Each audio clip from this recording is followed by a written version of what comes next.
నవనరసింహ క్షేత్రాలలో ఒక్కటైన జగిత్యాల జిల్లా ధర్మపురి పుణ్యక్షేత్రంలో ఈ నెల 10న వైకుంఠ ఏకాదశి జరగనున్న నేపథ్యంలో ఆలయంలో స్థానిక ఎమ్మెల్యే అడ్లూరి లక్ష్మణ్ కుమార్ ఆధ్వర్యంలో వివిధ శాఖల అధికారులతో సమన్వయ సమావేశం నిర్వహించారు. ఈ సమావేశంలో వైకుంఠ ఏకాదశి రోజున భక్తులకే మొదటి ప్రాధాన్యత ఇవ్వాలని, వీఐపీల కోసం ఎలాంటి పూజలు ఆపవద్దని ఆలయ అధికారులకు ఎమ్మెల్యే అడ్లూరి సూచించారు.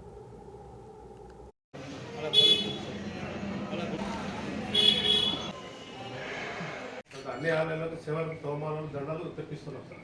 పూల లోపల శానిటేషన్ వాళ్ళు బయట వాళ్ళు చేస్తారు సార్. టెంపుల్ లోపల టెంపుల్ చేస్తారు సార్. సిబ్బందికి డ్యూటీలో చేస్తారు సార్. క్యూ లైన్స్ అదనపు బుకింగ్ కౌంటర్స్ ఏర్పడి అన్ని ఆలయాల ముందు గోపురాలు మామిడితో కొబ్బరి మామిడితో తెప్పిస్తాం సార్. అది నైట్ ముఖ్యంగా చేస్తారంటే ఎట్లా అంటే బాగా రష్ బాగుంటుంది.